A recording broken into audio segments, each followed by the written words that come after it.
It was a brilliant race in Canada with changeable conditions and crucially multiple teams in the fight once again, as it was the drivers with the best car control who would come out on top this afternoon. It was an amazing race to watch with strategy and conditions playing their part, as well as two critically timed safety cars, as it was of course Max Verstappen that found his way to the top once again in an impressive drive. There's actually a lot to talk about this week, so here's my 5 things we learned from the Canadian Grand Prix. Mercedes unlock their way to join the frontrunners. Mercedes have brought a new front wing that seems to have unlocked some incredible performance for the Mercedes car that has been incredibly disappointing so far in 2024. The team have struggled this season with another car that is not correlated with what the team have seen in the simulator when operating on track. This is a nightmare for any Formula 1 team, as correlation is a key factor in the team's ability to provide consistent improvements to their car, and this has been an issue for Mercedes for a while as they've struggled for many years in a row. It's not often that an upgrade to one part of the car has a significant impact to it all, as these cars are designed in a way that the elements work together. But the new front wing on the Mercedes, at least at this circuit this weekend, has suddenly propelled the team into the mix.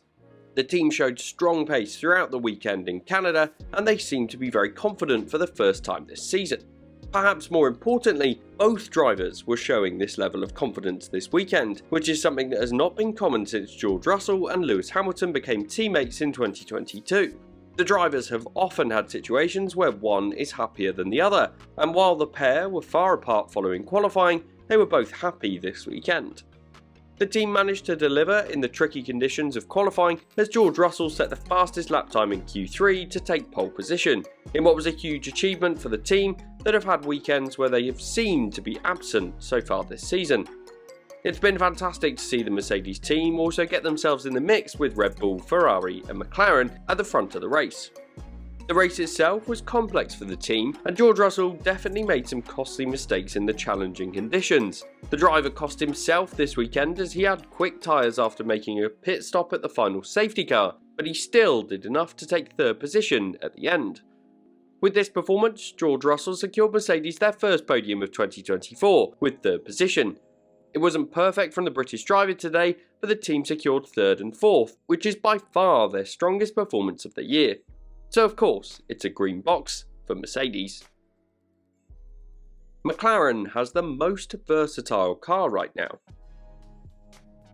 Following the race in Monaco, there were several questions about the pecking order of the 2024 F1 grid. The Red Bull car was not the one that we've been used to since the beginning of the season, and was not showing the level of dominance that we've been so used to for the last couple of years.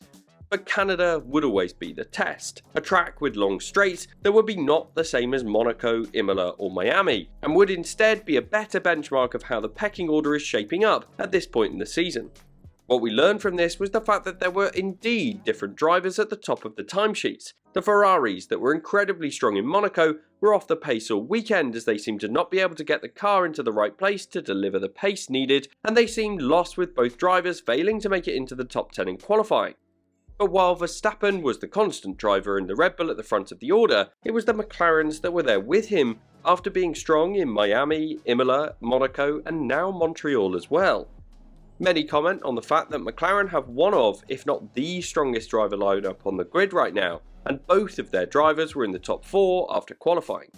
While the McLaren has not quite been the fastest car over the course of the weekend, they've been in the mix for several races in a row, and at many different types of circuit. And this suggests that the McLaren is perhaps the most versatile of the lead cars right now. But it's not just versatility. One of the most important factors in these regulations is the way that the cars can manage their tyres throughout the race stint. This is something that Red Bull have had an advantage with over the last 2 years, but is now something that McLaren have developed and shown to be one of the strongest cars on the grid when it comes to race pace. Through the opening stint of the race in Canada, the McLaren cars were by far the best at managing the life of the intermediate tyre. Lando Norris had a brilliant race pace to take the lead of the Grand Prix and build out a huge advantage before the first safety car period. In fact, you could visibly see the fact that the intermediates on the McLaren were less worn than the Mercedes and Red Bull ahead of him, and this was enough to ensure he would take the lead. Of course, Norris would be unlucky in the end with the first safety car as he dropped behind Verstappen and Russell with those stops, but it was certainly still a tremendous drive from the British driver to get second at the finish after making some real strong progress through the field in the race. With the versatility being a key advantage over the other frontrunners on the grid, combined with their driver lineup advantage with both Piastri and Norris delivering for the team, it could well be argued that this team is the one to watch in what could be one of the most exciting Constructors' Championships in the history of the sport. If their tyre management continues to be an advantage at Spain, they could well be in the mix for the race win again in Barcelona. Right now, it feels like alongside Verstappen, it's always McLaren that have a car that can deliver results each race weekend. So of course, it's a green box for the Papaya team as they've delivered once again. Max Verstappen is the one constant for Red Bull. Red Bull have had some real issues with their car in recent races. They've struggled with managing their car on the curbs as the drivers have complained at the level of stiffness and subsequent jumping that their cars have been doing when running over them. The Canadian circuit is one where the curbs are crucial, with several long straights split by chicanes. Maintaining strong pace through those corners is crucial to having the confidence to attack the curbs to help find some lap time. But with the Red Bull again having issues of this nature, it would be reasonable to assume that they would struggle once again. And on Sergio Perez's side of the Red Bull garage, they had a terrible time of it, with the Mexican driver dropping out in Q1 for the second race in a row, and the driver subsequently having a terrible time on Sunday afternoon as he struggled to make progress and ended up hitting the barrier and retiring from the race. Meanwhile, Max Verstappen is continuing to show his class. Despite not being happy with the car and being vocal about his issues with it, he matched George Russell's time on Saturday afternoon to end up second on the grid, and then brought himself into contention, making the right calls at the right time to move from the wet to the dry tyres. It was always going to be difficult this weekend with his teammate not in the mix at the front, but as we've seen time and time again with Verstappen, he has more than enough ability to drag a car that might not be the fastest on the grid to the front. By the time Verstappen was on the dry tyres, he did well to get them up to temperature and then managed the second safety car period before putting in several fastest laps to build out another lead at the front. It was an impressive weekend for Verstappen as he's showing exactly why he's so critical for the Red Bull team. In a weekend where the drivers with the best car control made the biggest difference, Verstappen made the fewest mistakes. He wasn't without fault, as a trip over the grass in turn 2 did cost him early on in the Grand Prix, but I believe every single driver made errors out there this afternoon. So for me, it's definitely a green box for Verstappen this weekend for a strong victory in Canada, where he's proved his worth once again. Esteban Ocon redeems himself. It was a poor weekend in Monaco for Esteban Ocon as he crashed his way out of the race with a reckless move that cost him with a grid place drop this weekend. In the subsequent weeks, it's been confirmed that he won't be continuing with the Alpine team next year, and he's shared that he's actively looking for a drive next season. And given it's been the first opportunity since that announcement to prove himself, he did a brilliant job to secure points despite starting the race in 18th position. More generally, it was a strong weekend for Alpine as they secured 3 points, and it was points in back-to-back weekends for the team that has gone backwards compared to 2023.